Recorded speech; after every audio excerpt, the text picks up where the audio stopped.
Hi friends, Sandhya ராக சீரியலில் தான் நம்ம இந்த வீடியோக்குள்ளே பார்க்க போகிறோம். வாங்க நம்ம வீடியோக்குள்ளே போகலாம்.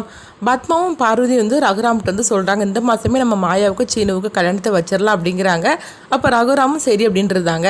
அடுத்து பார்த்தோம்னா மாயாவை தான் காட்டுறாங்க. மாயா படிச்சுட்டு இருக்கிறாங்க. அங்கே மாயாவை பார்க்குறதுக்காக சீனு அங்கே வராங்க. அப்போ அங்கே மணி வந்துருந்தாங்க. என்னடா இங்கேயே சுற்றிக்கிட்டு இருக்கிற அப்படிங்கும்போது, ஒன்றும் இல்லைப்பா சும்மா தான் வந்து அப்படிங்கிறாங்க. ஆமாம் மாயா இருக்கிற இடத்துல நீ வரதானே செய்வே அப்படின்னு சொல்லிட்டு அவங்க கிண்டல் பண்ணிட்டு இருக்கிறாங்க.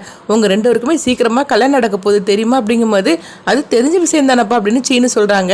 ஆனால் இது வரைக்கும் டேட்டை சொல்லாமல் தானே இருந்தாங்க. ஆனால் இப்போ டேட்டு ஃபிக்ஸ் பண்ணியாச்சு தெரியுமா அப்படிங்கவும் உடனே மாயாவும் சீனுவும் ஆர்வத்தோடு கேட்குறாங்க.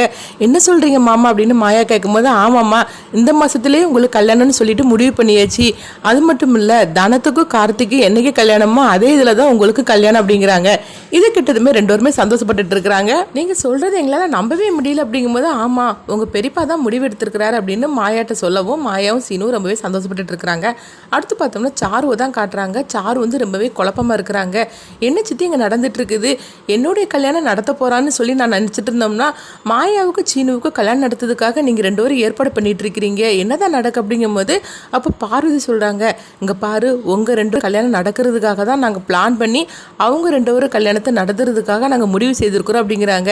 நீங்கள் என்ன சொல்கிறீங்கன்னு எனக்கு ஒன்றுமே புரிய மாட்டேங்க அப்படிங்கும்போது, அதெல்லாம் நான் அப்புறம் சொல்கிறேன், இப்போ சொல்ல முடியாது அப்படின்னு சொல்லியிருந்தாங்க. அடுத்து பார்த்தோம்னா பத்மா அவங்க பரம்பரை நகை எல்லாத்தையும் மாயாட்ட கொடுக்குறாங்க, நீ போட்டுட்டு வா அப்படின்னு. மாயாவும் இந்த நகையெல்லாம் போட்டுட்டு வராங்க. இதை பார்த்ததுமே பத்மாவும் வீட்டில் உள்ள அவ்வளோ சந்தோஷப்பட்டுட்டு இருக்கிறாங்க. இந்த நகையில் நீ எவ்வளோ அழகாக இருக்க தெரியுமா, இந்த நகையில் எங்கள் அம்மா எனக்காக தந்தாங்க, இப்போ நான் என் மருமகளுக்காக நான் கொடுத்துருக்குறேன், இது போட்டதுமே உன்னோட அழகு இன்னும் கூடிடுச்சு பாரு அப்படின்னு சொல்லிட்டு பத்மா மாயா கிட்ட சொல்லிட்டு இருக்கோம். இதை பார்த்ததுமே தனா சொல்கிறாங்க, என்ன சொல்கிறீங்க, எனக்கு ஒன்றுமே இங்கே நடக்கிறது புரிய மாட்டேங்குது, நீங்களாம் இப்படிலாம் பேசிகிட்டு இருக்கிறீங்க அப்படின்னு சொல்லிக்கிட்டு பத்மாவை பார்த்து தனா கேட்கும்போது, என்ன தனம் இந்த மாதிரிலாம் கேட்டுட்டு இருக்கிற அப்படின்னு பத்மா கேட்குறாங்க. இல்லை மாயாவை கண்டாலே உங்களுக்கு பிடிக்காது, இன்னைக்கு என்னென்னா மாயாவை பற்றி இந்த அளவுக்கு நீங்கள் பெருமையாக பேசிகிட்டு இருக்கிறீங்களே, அதை தான் என்னால் நம்ப முடியல அப்படிங்கிறாங்க. என்ன தனன் இந்த மாதிரி பேசிகிட்டு இருக்கிறா, மாயா மேலே எனக்கு கோவம் இருந்ததுலாம் சரிதான், ஆனால் இப்போ அவன் எனக்கு மருமகள் ஆக போகிறா, அதுக்காக நான் எப்போவுமே அப்படி இருந்துட்டு இருக்க முடியுமா என்ன அப்படின்னு சொல்லவும், இதெல்லாம் பார்த்துட்டு ஜானகி ரொம்பவே குழப்பமாகறாங்க. இங்கே என்ன நடக்குன்னு ஒன்றுமே புரிய மாட்டேங்குன்னு சொல்லி நினச்சிட்டு இருக்கிறாங்க. அடுத்து ஜானகி பத்மாவையும் பார்வதியும் அழைச்சிட்டு தனியாக போகிறாங்க. இந்தாங்க இந்த ஜாதகம் தான் இருக்குது அப்படிங்கிறாங்க.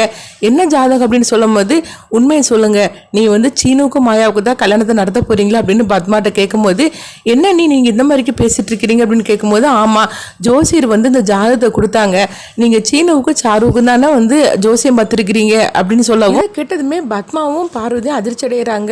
இவங்களுக்கு உண்மையெல்லாம் தெரிஞ்சிருச்சோ அப்படின்னு சொல்லிட்டு அவங்க அதிர்ச்சி அடைகிறாங்க. ஆனால் பத்மா சமாளிச்சிருந்தாங்க. அதெல்லாம் ஒன்றும் இல்லை, மாயாவுக்கும் சீனுவுக்கும் தான் நாங்கள் ஜோசியம் பார்க்க போனோம், அப்போ அங்கே மகாலிங்க சாருக்கு ஜோசியம் பார்க்கறதுக்காக வந்தாங்க, அப்போ ஜாதகம் மாறி இருக்கும் போலுக்கு, மாயாவோட ஜாதகம் அவர்கிட்ட போயிருக்கும் போலுக்கு அப்படின்னு சொல்லியிருந்தாங்க. ஆமாம் நீங்கள் ரெண்டு பேரும் ப்ளவுஸ் தைக்க தானே போனீங்க, நீங்கள் இதுக்காக ஜோசியத்தை போனீங்க அப்படின்னு சொல்லி ஜானகி கேட்கும்போது, நாங்கள் ப்ளவுஸ் தைக்க கொடுத்துட்டு அப்போமே வந்துட்டோம், அதுக்கப்புறம் மகாலிங்க ஃபோன் பண்ணி இப்படி ஜோசியம் பார்க்க போகிறதா சொன்னார், அதனால தான் நாங்கள் சீனுவுக்கும் மாயாவுக்கும் ஜோசியம் பார்க்கறதுக்காக போனோம், அப்போ சொல்லும் போது வீட்டில் யாருமே இல்லை, அதனால தான் சொல்லிட்டு போக முடியல அப்படின்னு சொல்லி போய் சொல்லியிருந்தாங்க. இதை ஜானகியும் நம்பியிருந்தாங்க. ஓஹோ அப்படியா, இந்தாங்க ஜாதகம் அப்படின்னு சொல்லிட்டு அவங்க கொடுத்துருந்தாங்க.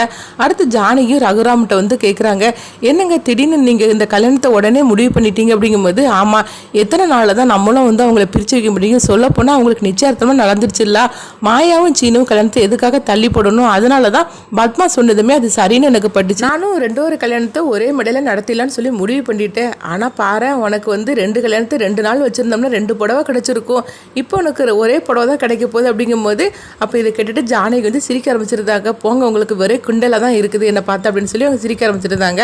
அடுத்து பார்த்தோம்னா கதிரை தான் காட்டுறாங்க. அப்போ கதிர் வித்யாவுக்காக காத்துட்டு இருக்கிறாங்க. வித்யாவை மட்டும் அழைச்சிட்டு போய் புவனேஸ்வரிட்ட நம்ம உண்மையை சொல்லிட்டோம்னா இந்த கல்யாணம் நின்று போயிடும் அப்படின்னு சொல்லிட்டு கதிர் அவங்க வெயிட் பண்ணிட்டு இருக்கவும், வித்யா ஆட்டோவில் இறங்குறாங்க. அப்போ ஆட்டோவில் இறங்குனதுமே கதிரை பார்க்கறதுக்காக ரோட்டை கிராஸ் பண்ணுறாங்க. அப்போ வேகமாக ஒரு கார் வருது.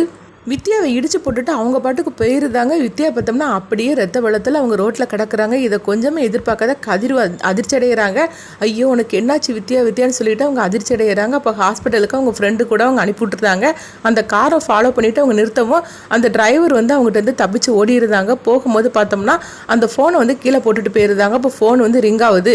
கதிர் அந்த ஃபோன் எடுத்து பார்க்குறாங்க. அப்போ புவனேஸ்வரின்னு இருக்குது. இது என்னது புவனேஸ்வரி ஃபோன் பண்ணியிருக்காங்கன்னு சொல்லிட்டு ஃபோனை அட்டன் பண்ணுறாங்க.